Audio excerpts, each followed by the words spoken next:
খেলাধুলায় বারে বল, মাদক ছেড়ে খেলতে চল, এই প্রতিপাদ্যকে সামনে রেখে খাগড়াছড়িতে উৎসব মুখর পরিবেশে মাদক বিরোধী প্রীতি ফুটবল প্রতিযোগিতা অনুষ্ঠিত হয়েছে।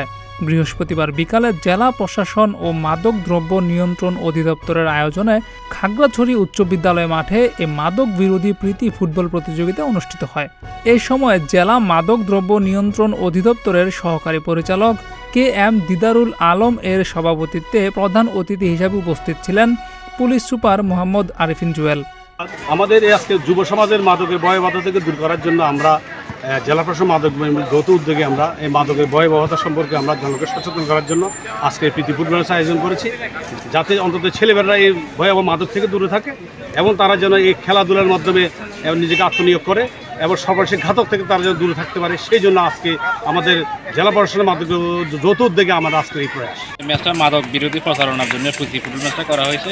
বর্তমান তরুণ প্রজন্ম যে মাদকাসক্তির দিকে আসক্ত হচ্ছে তার বিরুদ্ধে আমরা প্রচারণার জন্যই আমরা মূলত ফুটবল ম্যাচটা আয়োজন করেছি। আশা করি এই মেসেজটা আমরা ছাত্রছাত্রীর মাধ্যমে সবাইকে দিতে পারবো। তারা যেন সঠিক পথে থাকে এবং খেলাধুলার মাধ্যমে যেন তারা সঠিক পথে থাকে, সঠিকভাবে চলে, সেটাই আমাদের উদ্দেশ্য। এবং আমি এখানে ধন্যবাদ জানাই জেলা প্রশাসন থেকে এডিসি জেনারেল মহোদয় আছেন, তারপর রাজনৈতিক ব্যক্তিত্ব আছেন, অন্যান্য ব্যক্তিত্বরা আছেন, সবাইকে ধন্যবাদ জানাই। এবং হার জিত বিষয় না, হার জিত ইম্পর্টেন্ট না, বাট আমরা সবাই অংশগ্রহণ করতেছি, সেটাই বড় কথা। এবং খেলার মাঠে যে ভ্রাতৃত্ব সৌহার্দ্য সেটা যেন বজায় থাকে, সবার প্রতি আমার এই অনুরোধ থাকবে।